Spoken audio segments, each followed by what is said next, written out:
Hello everyone and welcome back to my YouTube channel. In this video I will show you how I made this simple Christmas card using items from Clearly Besotted. I started by die cutting this rectangle out of Neenah Solar White 110 cardstock using the Card Front Element Builder 2 from SugarPea Designs. Next I laid out my stems from Clearly Besotted called Winter Plushies and I stamped them out using Memento Tuxedo black ink. This I did a few times to get a really crisp image and then I started coloring.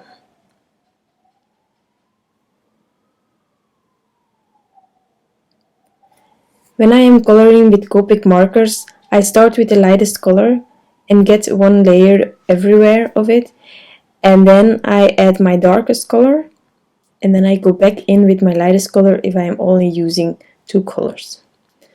If I'm using 3 colors or 4, I go first in with the lightest, then the darkest, then go with the mid-tone and then again the lightest.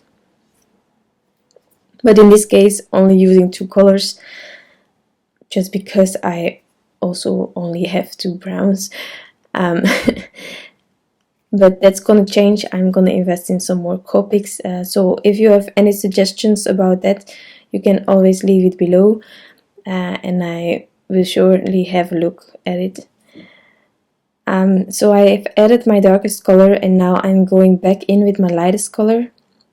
I try to avoid the darker areas because with Copic markers you can push away the darker color by getting too much of the lightest color on top of it, and that's not what I want.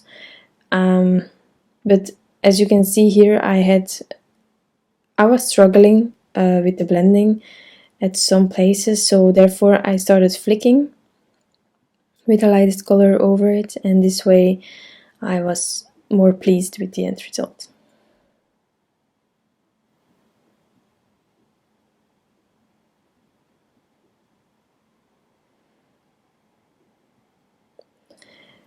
When there are some spots outside of the image, you can use your colorless blender and push it back in with this marker. I really like it. It's the only marker where I have currently the bottle to fill it up again, because I use it quite often. I really like it that it exists, so why not use it?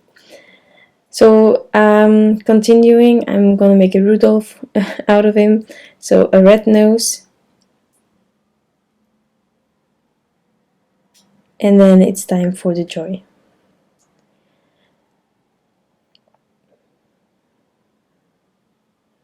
I decided to go with greens for joy, but as you will see in the upcoming part, I really struggled with the blending first.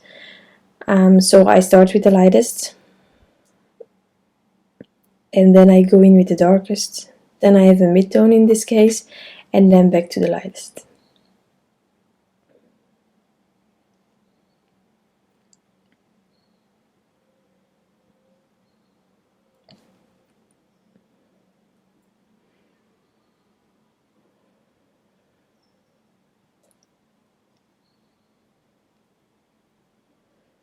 And although I try to get that nice blend, I think you can already see here that you really see the edge of each color, and that I didn't like, so I went in with again with the darkest color and flicked it this time more upwards.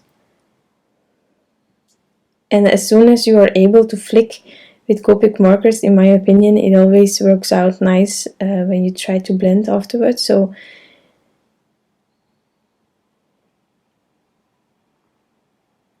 in my opinion, this is much better. So I decided to do the same technique in all the other letters as well, and kept in mind the previous letters so that I would have the same blending on sort of the same place.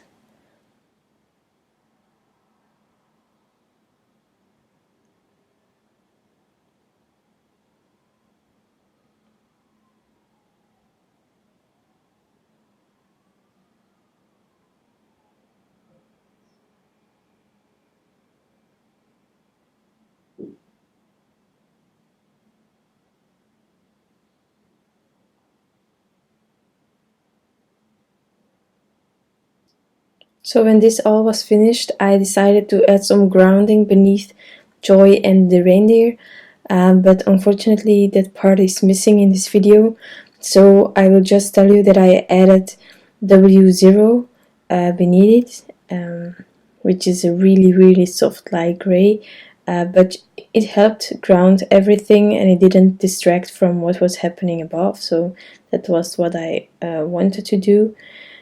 And then I decided to add some sequins, being from Little Things from Lucy's cards, the Itty Bitty Stars, the Iridescent Clear. And after fiddling with it a lot, because I'm not really good in placing sequins, I adhered it with my Gina K Design Connect glue, and my quick stick helped me getting everything in the right place.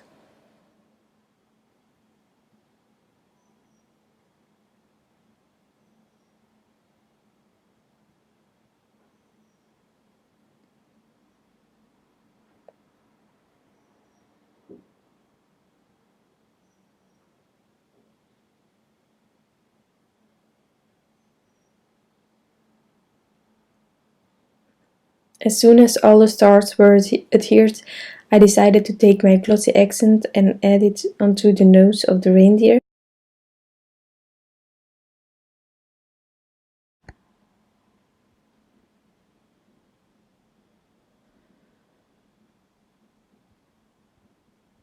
Unfortunately, I experienced an air bubble inside of the Glossy accent and I really struggled to get it out. So if you guys have any suggestions on how it's easier to get air bubbles out of Glossy accents or anything else, you can always comment it below and I will try it next time. And as soon as I was happy with my panel, I decided to go on to my card base. I am making an American size card base, so I'm scoring at 4 1/4, and then all I need to do is stamp my own stamp at the back of this card base, and then in the front I can adhere this panel on top of it using some Pritt adhesive roller, and that finishes off my card. I hope you like this card design and the video I made. You can always comment below if you have any suggestions or if something wasn't clear. I will always try to help, and I hope to see you next time. Bye!